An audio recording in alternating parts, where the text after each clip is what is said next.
continuando a nossa introdução ao Julia, vamos aprender a mexer com os condicionais, certo?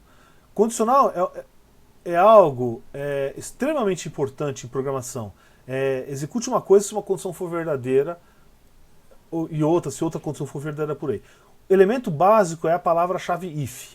Tá? A sintaxe é basicamente if, uma condição, faça isso. Else if, se não, se for isso, aí por aí vai. Até isso aqui você pode repetir várias vezes, else if, e finalmente um else, ó. Qualquer outra opção, faça isso. Tá? Então, isso aqui permite a gente avaliar de maneira condicional nossas operações. Tá?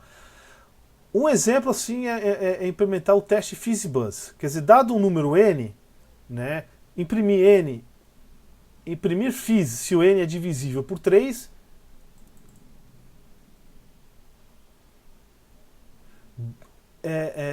buzz se for divisível por 5 e FizzBuzz se for divisível por 3 e 5. Do contrário, imprimir o próprio número. Né?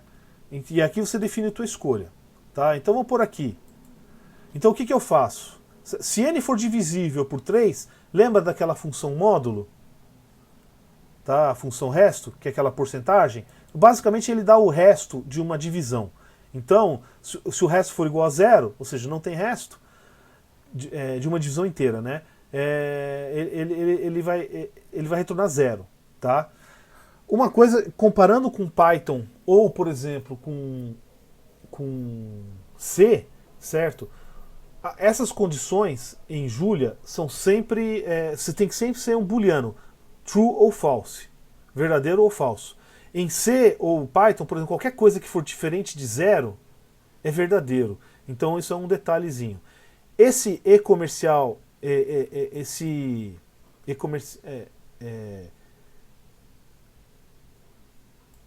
E aqui, esse e-comercial, acho que o nome e-comercial, não lembro.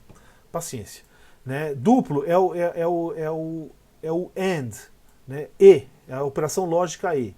Certo? Ela retorna verdadeiro se a parte da esquerda for verdadeira e a parte da direita for verdadeira. Tá? Então vamos colocar n for 3.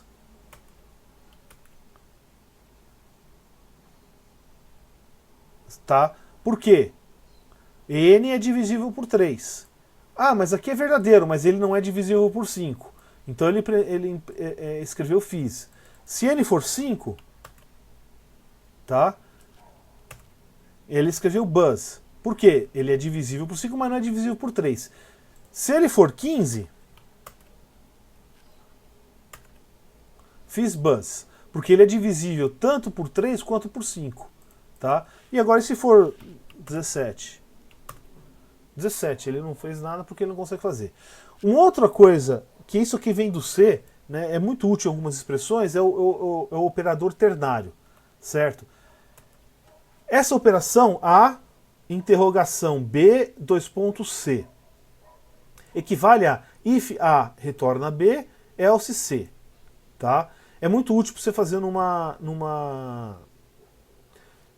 linha só. Só tem que tomar um pouco de cuidado por causa da sintaxe do Julia. É bom pôr um espaço entre essas coisas aqui, como está mostrado aqui, tá? Então vamos ver. Se a gente quiser descobrir o número, o maior entre dois números, certo? Então o que eu faço? Vamos pegar x igual a 1 e y igual a 2. Se x for maior que y, retorna x. Se não, retorna y. Certo? O equivalente seria essa expressão. Então tem uma expressão condicional. Se for verdadeiro, retorna isso. Se for falso, retorna isso. Tá? Então se eu puser aqui, ó, 2 e 1,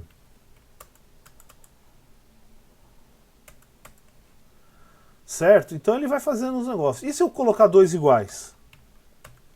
X é maior que y? Não, não é. Então ele vai retornar o outro, só que dá na mesma. Tá? Usando a variação curto-circuito. Isso aqui é um recurso que tem várias linguagens, acho que praticamente todas elas têm. Então, o que acontece? Se eu tenho uma operação A e B, operação lógica A e B, se A for verdadeiro, tá, eu tenho que ver o valor de B. Agora, se A for falso, eu já sei que esse A se A for falso, eu não preciso nem avaliar o B, tá? Então eu já sei que é falso, certo? Então acaba sendo bem útil para você fazer coisas condicionais numa linha só. Então, por exemplo, isso aqui, ó, ele retornou falso e acabou. Agora, se eu colocar o true, ele imprimiu o high e retornou o true. Por quê? Porque ele já viu, olha, aqui ele deu falso, acabou. Ele nem, isso aqui é como se isso aqui nem existisse. Tá? Agora, ele viu true, ele vai avaliar a segunda parte. Tá? Então isso acaba sendo bem útil para algumas coisas. Né? Então, por exemplo, se eu quero saber, verificar se uma variável é maior que zero, certo? Eu poderia colocar um if, x maior que zero, aí põe a opção, o else e por aí vai. Aqui aí a gente faz x maior que zero e o erro, tá? E aí se eu colocar aqui...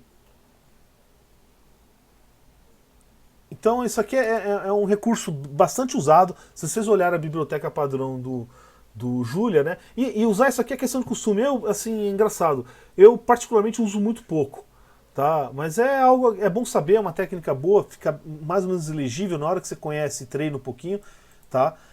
Existe algo semelhante, né, com o operador barra barra. Esse operador barra equivale à operação lógica ou, tá? Então, veja, o ou é se o primeiro for verdadeiro, você já sabe qual é a resposta, ele é verdadeiro, certo?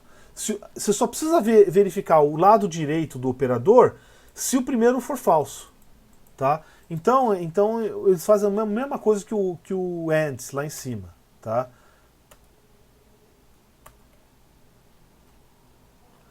Bom, aqui tem alguns exercícios, certo? Pra vocês brincarem um pouco, né?